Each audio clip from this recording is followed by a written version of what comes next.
We're talking about the forces that shape human behavior.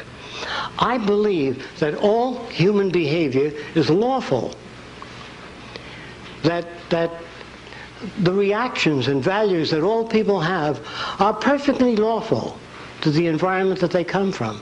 So every human being is perfectly well adjusted from where they are coming from their background and experience. If you as a baby were raised by the Seminole Indians, you would behave, if you never saw anything else, like a Seminole Indian. And if you were brought up in any other Indian group and you had feathers in your head, in your hat, in your headgear, and you were dancing around the fire, and I walked over and said, "That's ridiculous. What are you dancing around the fire with the feathers for?" You don't take your hat, throw it on the ground, and say, "You know, I never thought of it that way." We can't do that. We're victims of culture. We look at the world with our background. We have no other way of doing it. Psychology is kind of a rudimentary form today, an attempt to grasp at the factors that shape human behavior, the factors that are responsible for the way we look at ourselves, other people, and the way we behave, or, if you wish, misbehave. I don't believe that any human being misbehaves. They use whatever tools they know of, whatever tools they're familiar with. How is it that we want our social system to operate? What makes criminal behavior? What are the factors that make a Jeffrey Dahmer? I'm sure you know who that was. Before Jeffrey, there was Albert Fish. I don't know if any of you remember Albert Fish. Albert Fish was a fine-looking gentleman. He ate 45 children. Well, you wonder, how can anyone do that kind of thing? I'm going to try to give you some idea of the background of Albert Fish. When he was a youngster, about 10 years old, he was touching his private parts. His mother was an old-time Baptist, and she says, "You are going straight to hell. You will burn eternally." And that kid, Albert Fish, stuck needles into his genitals because he didn't want to burn in hell. And he took other children into empty lots and cut off their private parts because he wanted to save them.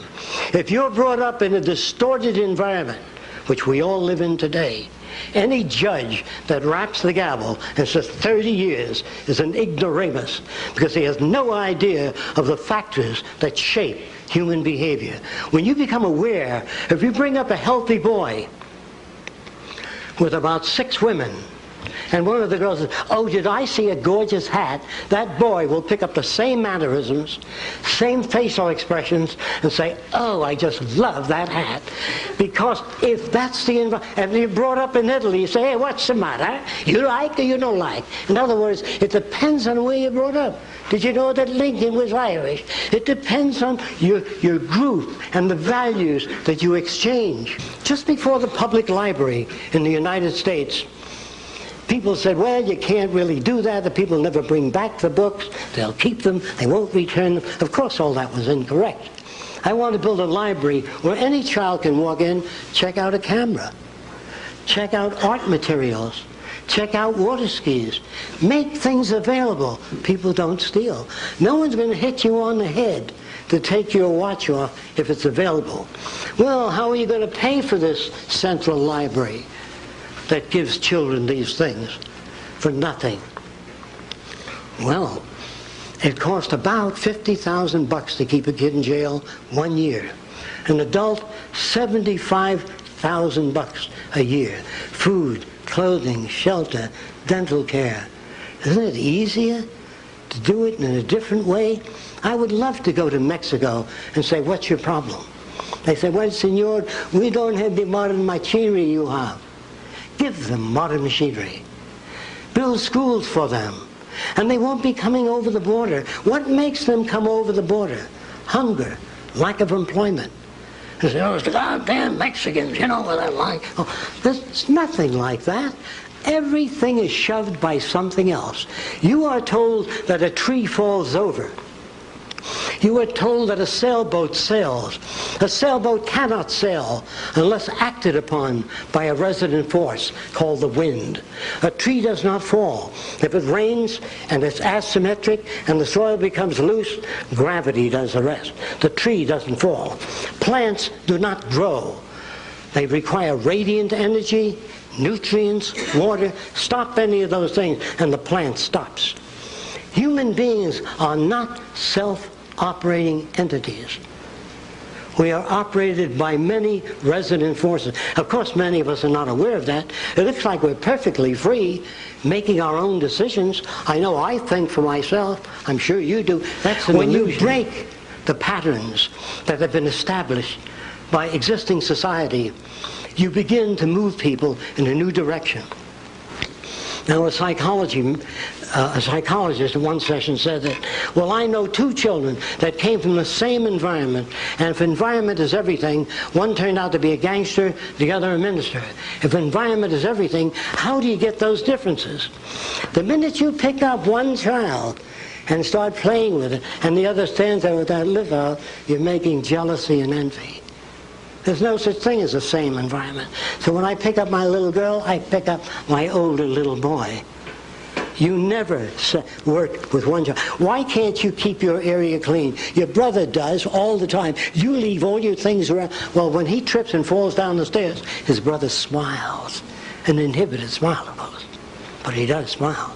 So we build these artificialities in the world we live in today. I find your views about the future interesting, but how do you account for human nature? How do I account for what? Human nature. Human nature.